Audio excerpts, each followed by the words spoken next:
Good evening. One of history's worst mass murders occurred here in Austin today. By official count tonight, 49 persons were hit by gunfire. There are 16 dead and 33 injured.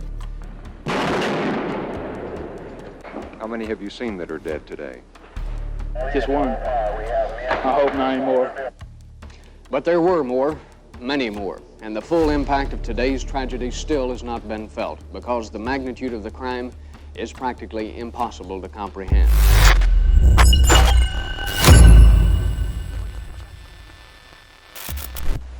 In the scorching summer of 1966, a tranquil college campus in Austin, Texas, became the stage for a harrowing event that shook all of America.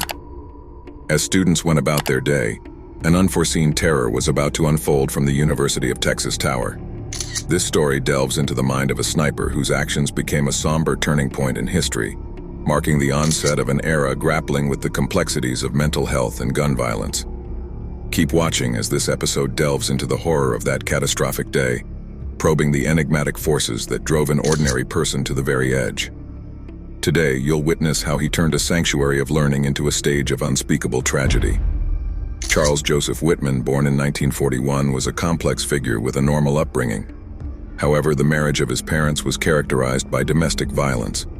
Whitman's father was an admitted authoritarian known to be physically and emotionally abusive towards his wife and children. While he was an excellent and willing provider and had their best interests at heart, he also demanded submission and near perfection from all of them. One neighbor of the Whitmans would later state her parents had called the police numerous times due to Whitman's father beating his wife, children, and even pets. Despite all this childhood turmoil, Whitman excelled academically, boasting a high IQ and achieving the rank of Eagle Scout at a remarkably young age. He has been described as a polite and extremely intelligent child. He was an Eagle Scout at 12, and 12 years of age for an Eagle Scout is very, very unusual. And his scholastic achievements were encouraged by both his parents. We can call it encouragement, but Whitman saw it as immense pressure. Perhaps as a result of this pressure, Charles enlisted in the U.S. Marine Corps without telling his family, and he was deployed to Cuba.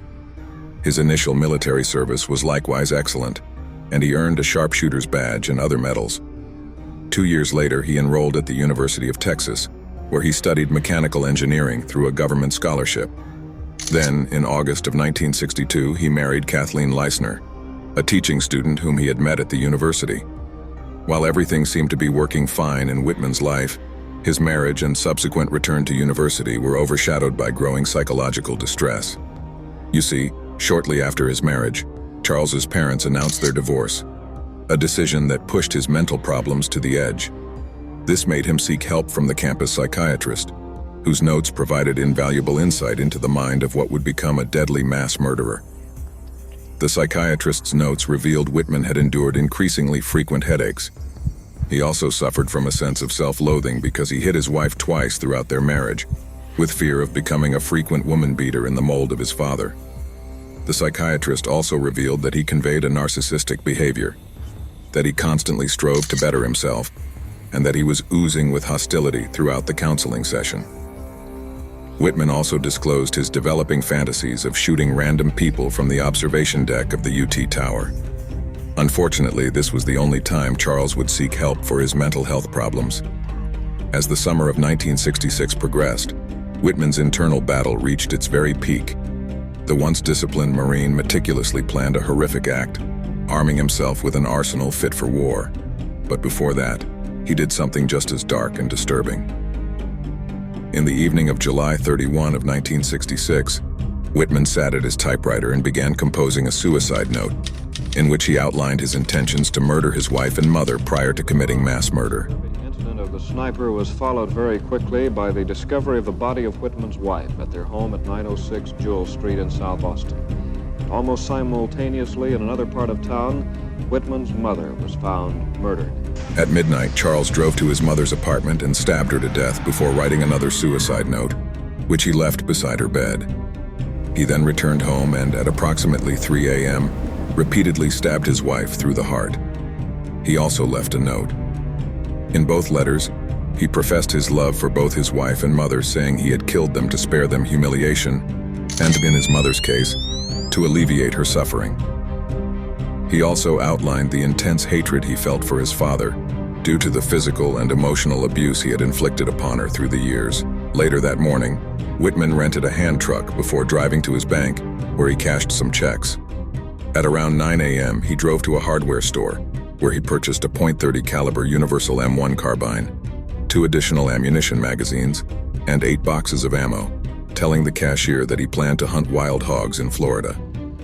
Whitman then headed home, where he sawed off the button barrel of the shotgun in his garage. At approximately lunchtime, Whitman reached the university, where he showed a false research assistant ID to a guard with the story that he was delivering teaching equipment. Whitman then wheeled his equipment toward the main building. Whitman ascended the University of Texas Tower, his mind clouded with a mix of rage, revenge, and despair. This day would mark a tragic turning point, etching his name into history as he prepared to unleash terror upon an unsuspecting city. He entered the tower at 11:30 a.m., and he may have timed his entrance to the tower to coincide with the 11:45 student class changeover to maximize the number of available targets walking around. He ran into 51-year-old Edna Townsley, and without hesitation, he knocked her out with the butt of his shotgun and dragged the unconscious woman behind a sofa. A young couple exiting the observation deck saw Whitman, gun in hand, standing by the sofa, but they just assumed he meant no harm and was only there to shoot pigeons. The dark stain that they saw on the floor they thought was some spilled paint. They bade him good morning and went down the stairs, not realizing just how close they had come to being killed. At around 12 noon, Charles Whitman began to execute his plan. He began shooting without guilt or remorse at anyone unfortunate enough to be in his crosshairs. At 231 feet above ground, his elevated position gave him a wide vantage point to target random individuals across the campus and surrounding areas. Among his victims were students, local workers, and a pregnant woman. One of history's worst mass murders occurred here in Austin today. By official count tonight, 49 persons were hit by gunfire. There are 16 dead and 33 injured. It started last night when a man reportedly killed his wife and his mother. That same man apparently rounded up an arsenal and supplies this morning and then went to the observation deck of the University of Texas Tower.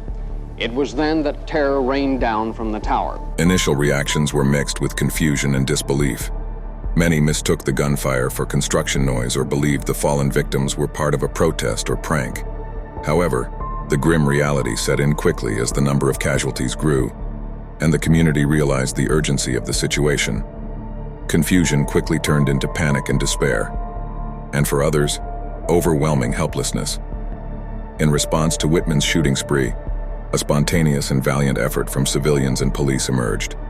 Civilians provided suppressive fire, while police strategized a response. These people, including students and local business owners, risked their lives to aid the injured. Local funeral homes sent ambulances, and an armored car was used to reach and rescue victims under fire. Meanwhile, police officers engaged Whitman from the ground with various firearms, pinning him down and limiting his opportunities to shoot freely. As the siege continued, an improvised and bold police response unfolded. Initially, a light aircraft was employed in an attempt to neutralize Whitman from above, but turbulence and the shooter's return fire thwarted this effort. On the ground, officers rapidly mobilized to the tower. One of the first responding officers, 23-year-old patrolman Billy Speed, was fatally shot as he sought cover. Meanwhile, civilian Alan Crum, a retired Air Force tail gunner, became an unlikely hero. After witnessing a teenager shot, Crum made his way to the tower, volunteering his assistance to the police and eventually being deputized in the heat of the moment. The final assault on the tower involved a diverse group of officers and civilians, including off-duty officers who had rushed to the scene, and university employees who used their knowledge of campus infrastructure to approach the tower undetected.